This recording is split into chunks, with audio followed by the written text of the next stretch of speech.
So, Modern Warfare 3's multiplayer crossplay beta rolls on, and today we got another update to give us some new content and a bit more changes to the gameplay, but really, it also brought along with it, when you look at these changes, another look at what's in the future, some more changes to come that Sledgehammer have already acknowledged, and as well, maybe even have some fixes scheduled to go along with some of these issues. So today, we're running down what you need to know here as we round into the weekend with Modern Warfare 3's multiplayer, as well as what you can look forward to either in the upcoming days or a little further down the road and gearing up towards launch. So as we go along, drop your thoughts down below. What do you think of these changes made? What would you like to see adjusted in the future here and more? What are the case? Drop your thoughts. But if you enjoy the video, you find it at all insightful, do me a favor and drop a like on it. And if you're new to the channel, consider subscribing to stay up to date with all things Modern Warfare 3. We've got a ton upcoming that you won't want to miss, so I'd love to have you in the community. Finally, today's video is brought to you in part by Factor, where code Espresso50 can get you 50% off your first box, but more on that a little later. For now, let's talk about these changes to Modern Warfare 3, both present and coming in the future. So yesterday we saw the crossplay beta open up. It was still open access for PlayStation users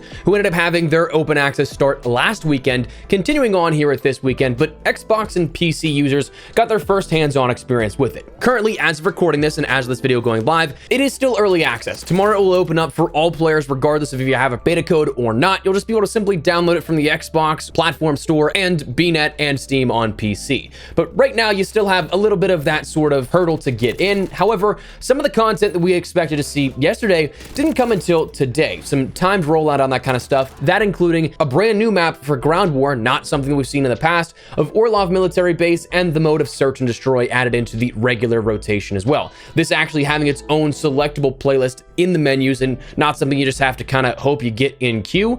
But beyond that, they made a handful of other additional changes as well. But before we touch on those changes, Orlov Military Base is one of those things that if you like Warzone, you might want to jump in and try this out, because it is one of those segments from Urzikstan. So you are playing on a section of the upcoming Warzone map here come later this winter here in December and Season 1. So you can get a sort of lay of the land here at this one. Overall, plays decently. I've been working on another project that should hopefully be live tomorrow that I really haven't taken a whole ton of time to be able to sit down and compile all of my thoughts, play a ton on it, but my first couple of games with it, didn't mind it all that much. It's a ground war map. You're going to have portions where it's incredibly hectic, some portions where nothing's going on, some portions where players are camping, and then just people exploring the map. So a little bit of everything here at this one. But beyond that, we did see some additional gameplay changes where they ended up increasing the cutthroat timer from 10 seconds to 50 seconds, that downed timer, so you have a little bit of time to get revived if you do end up being knocked, so that your teammates can hopefully keep you in the action. And they increased the camera movement while sliding.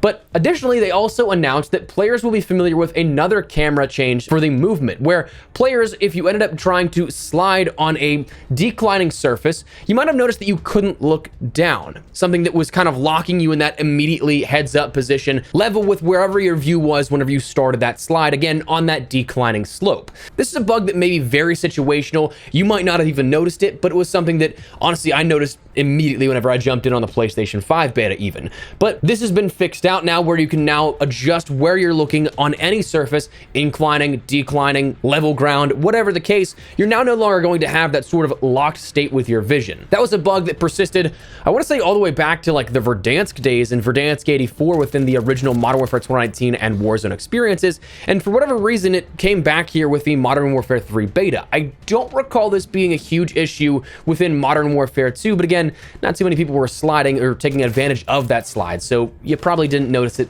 as much. But that's a big one that, again, is very situational, but much needed for the movement and how you'll end up accessing Modern Warfare 3. Now, those are the changes that we saw today, but we also learned quite a bit about changes upcoming. But before we move on, you know it's getting to busy season, right? Grind time is coming up with a ton of games to play. Whether you're creating content like me or want that extra time to put into good use for grinding out new weapons, levels, camos, whatever, Factor is a huge help to any of those situations. For me, fall means launch season for COD, which means I'm my busiest. I want to make sure that all the content is as best as it possibly can be, which means more time at my desk here and oftentimes not enough time considering what I'm eating. Factor skips the trips to the grocery store, prepping and cleanup, and instead still gives me some incredible meals. Fresh, never frozen, and ready in 2 to 7 minutes if you prefer the microwave or conventional oven. All you and I have to do is heat, enjoy, and keep on working. Big favorite of mine, if you guys are looking for any recommendations, is the sun-dried tomato chicken. Comes with zucchini noodles and the sauce. Ooh, it was phenomenal.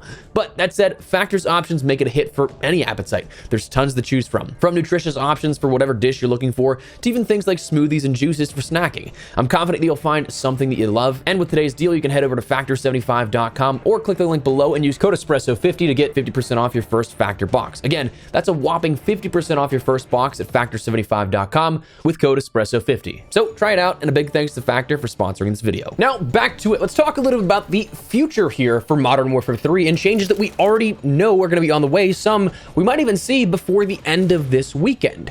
Now, you guys may have remembered, we've talked about it before, that the last couple of years, each developer has set up their own what's called Trello board, something that is a public board that allows players to see changes known for both multiplayer, zombies in this year's case, the DMZ last year, and then Warzone overall. Kind of all having their own public forums per se of here's what we know is an issue, here's what we're working on, here's what is already going to be deployed in the next update, and things that we're still investigating. Each developer has had their own Infinity Ward, Treyarch, Raven for Warzone, and now Sledgehammer for Modern Warfare 3 as well. So it's nice to see this already starting in the beta, but we learned about a handful of different things. Firstly, let's talk about some things that have fixes scheduled. Right now, these could launch as of tomorrow. They could launch maybe even as of 5 minutes after this video goes live, but there is no ETA on them just yet, but a fix is already there and ready to go out. These include the BAS-B, the battle rifle there with that. Sometimes players would not have their shots connect with their enemies, and that was a genuine problem. Wasn't an aiming thing, but truly on the game side,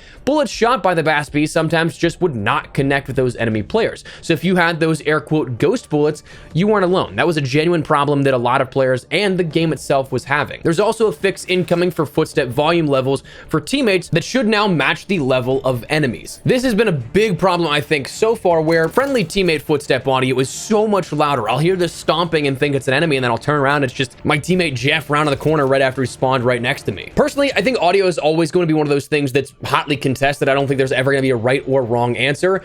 I'm personally even on the fence of, I don't know if I'd like it better if it's all evenly mixed like it seems like this is going to achieve, or if we bring friendly footstep audio down even slightly so that we have that audible ability to discern if it's an enemy or a friendly based off of footstep audio. I don't know if there's a right or wrong answer, but we'll see how this is adjusted, but a fix is inbound for that. The Guardian SC kill streak can sometimes cause the HUD to disappear right after you respawn it if you run right through it. That's a bug right now that will create a sort of hardcore effect, but also to the degree that you can't tell if it's an enemy or friendly that you're shooting at. It gets rid of those nameplates and icons as well, so something you don't want to see happen there. The loadout selection UI will sometimes randomly appear. That's got a fix scheduled to get rid of that bug. And the counter UAV sometimes having a bug where it says not enough space to call in. That's going to be fixed in a update upcoming as well. Again, these all could be happening as of 5 minutes after this video going live, or maybe not until launch and the full build of the game. But a fix is scheduled with these where they already have identified and fixed them out. Now, they also did mention they are investigating, so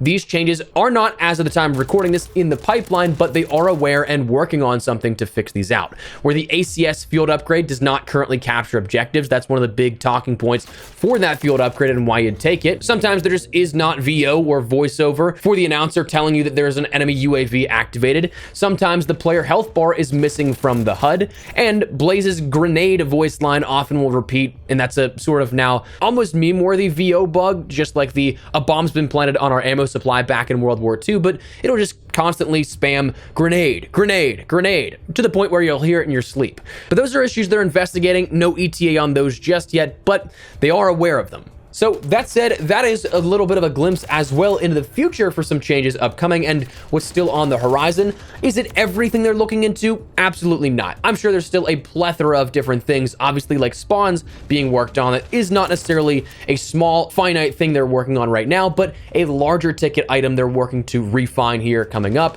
It's just not on this Trello board. So there is still stuff behind the scenes that this is not be all end all, but it's certainly a nice look in to see some of the stuff that's been publicly acknowledged. And for that is now what we're going to call it. So that is everything we learned about with today's update, and some stuff still upcoming, but that's what we're going to call it. Before we do, again, make sure to check out my friends over at Factor. Code Espresso50 can get you 50% off your first box over at factor75.com. So if you guys want to gear up for grind time here come launch, that's a great way to do so. Highly recommend checking it out, but that is what we're going to call the video. So let me know your thoughts down below. What do you think of these changes made so far? What do you think of the changes upcoming? Whatever the case, drop your thoughts down below. But if you enjoyed the video, you find it at all insightful, do me a favor and drop a like on it. And if you're new to the channel, consider subscribing to stay up to date with all things Modern Warfare 3. We have so much upcoming you guys will not want to miss, so I'd love to have you in the community. For now, though, thanks so much for watching. Mine has been Espresso. I'll see you later. Take care, and peace.